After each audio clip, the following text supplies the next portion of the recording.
Hello mga Bebs! Mapagpalang Sabado sa inyong lahat at Monggo Day tayo ngayon kahit hindi naman Friday at wala namang kinalaman ng Monggo kung ano ang araw ngayon.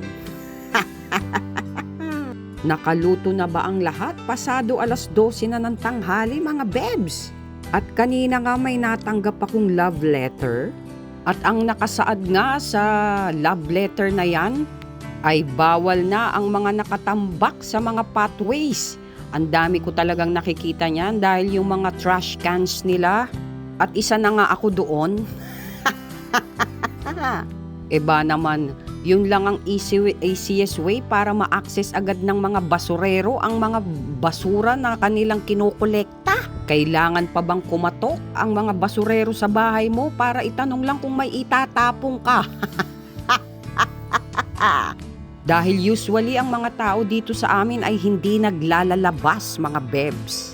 At hindi mo rin naman sila makikita dahil paglabas nga nila ay nakasasakyan sila.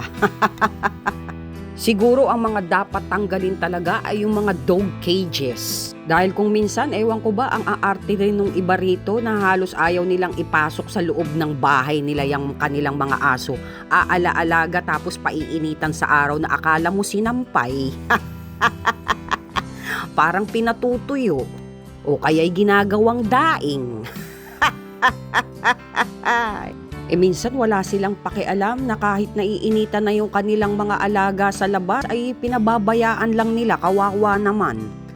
Arawin at ulanin ay nandoon lang sila mga Bebs. At kung minsan kung itali pa nila ay talaga namang bitin na bitin. At paghihiga na yung kanilang aso ay nakabitin ng ulo. Ano ba naman yan? Pambihira. Hindi nyo ba nakikita yan? Kayo kaya ang gawing ganyan? Ano kaya ang mararamdaman at mafe-feel ninyo na nakabitin ang leeg nyo habang natutulog? Kayo ngang may unan na nangangalay pa. Yung pa kayang nakatali at nakabitin ng ulo. Sus Mariano, sus mio. At nung nakaraang araw nga ay ako ay tuwang-tuwa at nakausap ko uli yung aking anak. Na medyo busy din sila. Ayan siya mga Bebs, looking good and looking sexy always. Parang ako lang. At madalas niya ang kinukumusta itong kanyang mga anak, si Vanessa at si Chiki mga Bebs. At kita mo naman magkasundo na sila na parang akala mo ay magkapatid at mag-ate. Parang yung dalawang anak ko.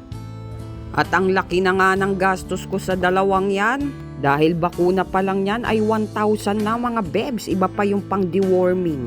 Diba ang sasarap ng mga buhay pa-relax lang. Walang ginawa kundi maglaro, kakain, matutulog. Ay, ang sarap maging pusa.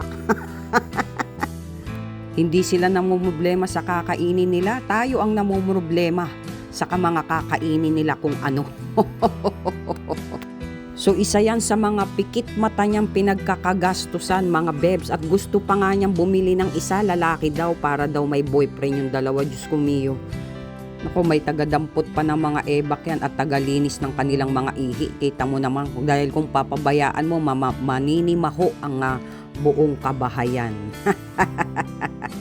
Kaya ang pag-aalaga ng mga hayop ay hindi lang gusto mo.